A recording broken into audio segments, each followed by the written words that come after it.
माता की। क्यों भाई, वर्धमान वालों की आवाज को क्या हो गया है?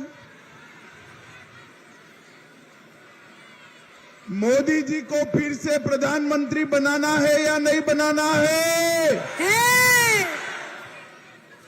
400 पार करनी है या नहीं करनी है? बे माइक में कौन बोल रहा है?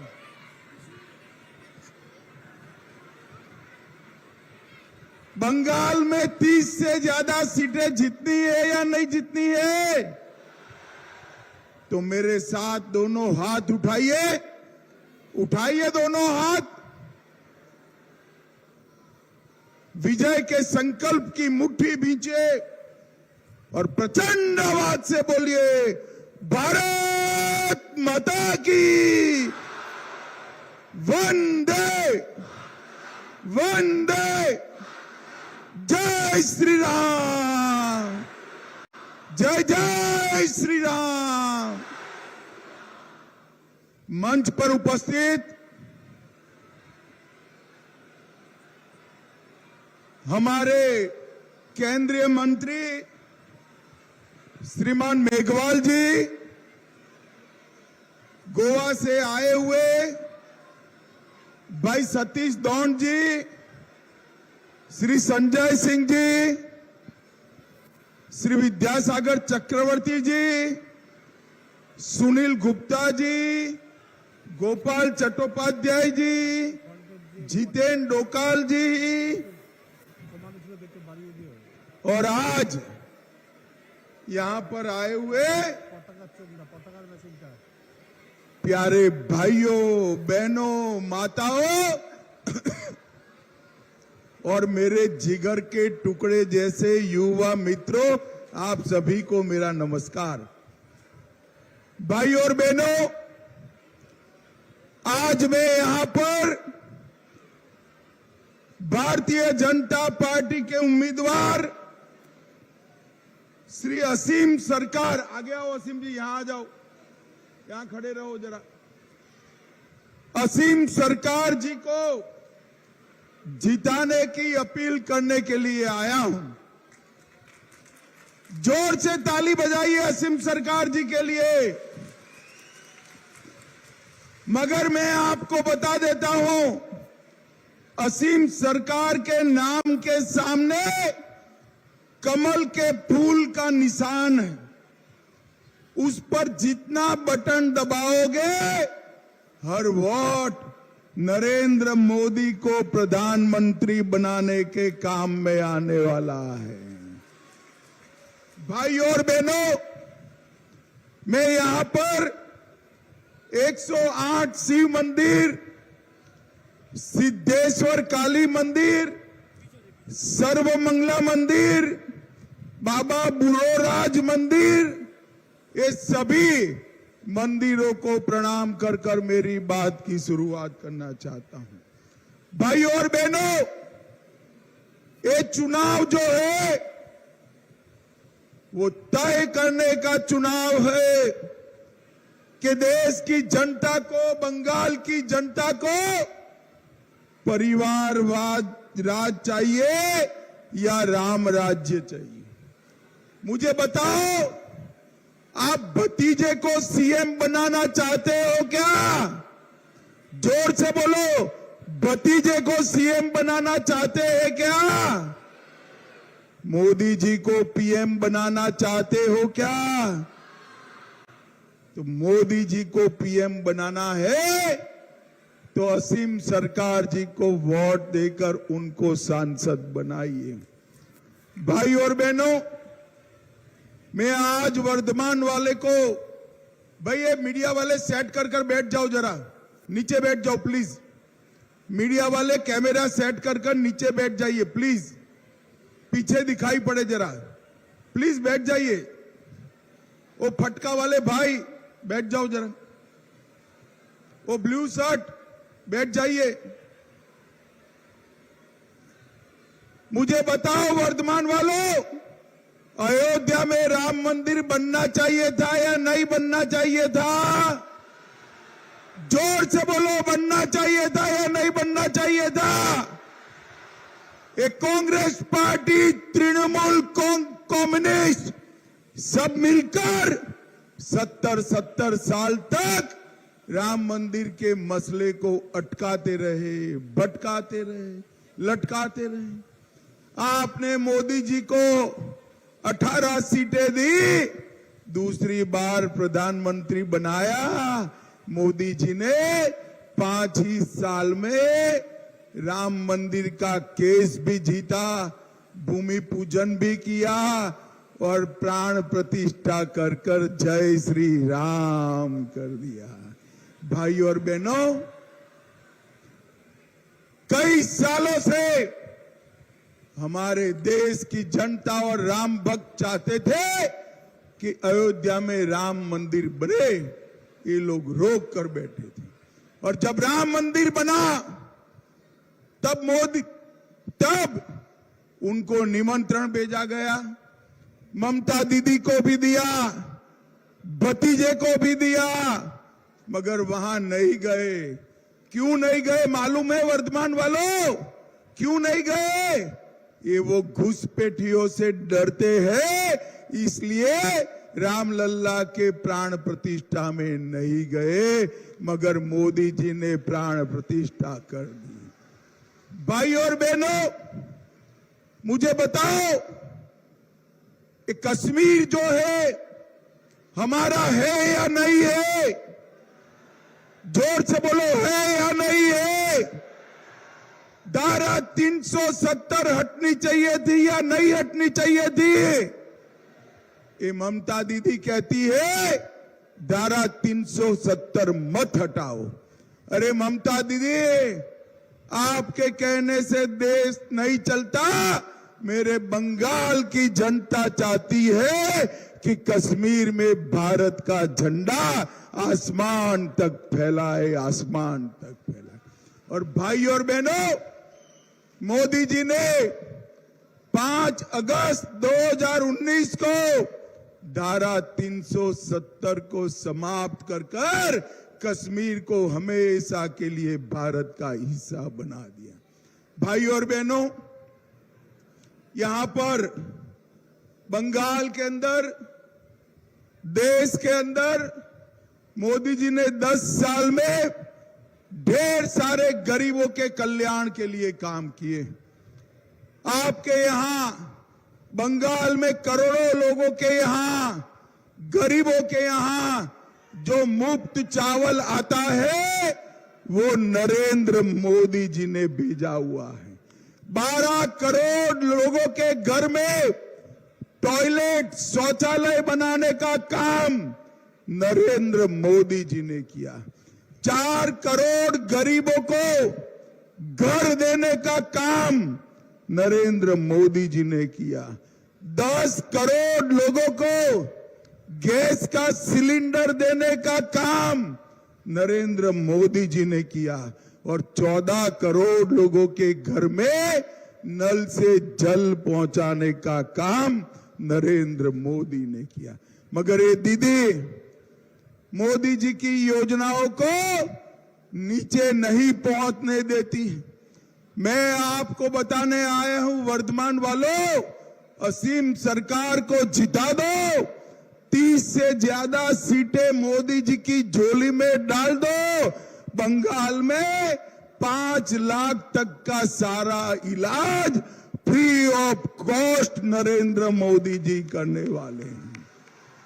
भाई और बहनों, ये दीदी और उनका भतीजा अभिषेक दोनों भाजपा से डरे हुए, हमारे नेताओं के होटल बुक नहीं होने देते, उनको गाड़ी नहीं मिलती है। जो होटल बुक होते हैं ममता के गुंडे खाली करा देते हैं। और मित्रों, मैं बताने वाला हूं आपको कि भारतीय जनता पार्टी का कार्यकर्ता डरने वालों में से नहीं है। ममता दीदी, जितना संतरास करना हो वो कर लो, आपका और भतीजे का विदाई अब सुनिश्चित है, आपको जाना है, तय कर दिया है। भाई और बहनों, 21 के विधानसभा चुनाव में बनेश्वर रॉय, संदीप घोष, सुशील मंडल, रोबिन पॉल, सुखदेव प्रामाणिक, बलराम माझी, काकाली क्षेत्रपाल, दुर्गाबाला बाग, भादु दास, शोभ हांसदा, ये सारे भारतीय जनता पार्टी के कार्यकर्ताओं को दीदी के गुंडों ने मार दिया। मैं आज दीदी बताकर जाता हूं, जिन जिन ने भी ये हत्या करी है, हमारी सरकार बनाने के बाद पाताल में से भी उनको ढूंढकर जेल की सलाखों के पीछे डालने का काम भारतीय जनता पार्टी करेगी। हमारे कार्यकर्ताओं पर चरस गांजा का केस करते और कोर्ट उनको निर्दोष छोड़ देती। ममता दीदी शर्म करो, शर्म करो। निर्दोष गरीब कार्यकर्ताओं पर नारकोटिक्स के केस करती हो। अब आपके दिन भर गए हैं दीदी, आपके दिन भर गए हैं। भाई और बहनों, मोदी जी की सारी योजनाओं को ममता दीदी अपना नाम लगाकर नीचे भेज रही है। पीएम फसल बीमा योजना, उसको बांग्ला फसल बीमा योजना कर दिया। नरेंद्र भाई ने घर दिया, पीएम आवास, बांग्ला आवास किया। स्वच्छ भारत अभियान, मिशन निर्मल बांग्ला कर दिया। पीएम गरीब कल्याण अन्न योजना, खाद्य साथी योजना, जल जीवन मिशन को जल स्वप्न परियोजना। और इसमें भी मोदी जी ने बंगाल के लिए लगभग 10 लाख करोड़ रुपया भेजा है। कितना भेजा है भाई बताओ तो? मैं फिर से कहता हूं, ध्यान से सुनो। नरेंद्र मोदी जी ने 10 लाख करोड़ रुपया दीदी को बंगाल के विकास के लिए भेजा है। आपके गांव में कुछ आया है क्या? जरा जोर से बोलो, आया है भाई? आया है?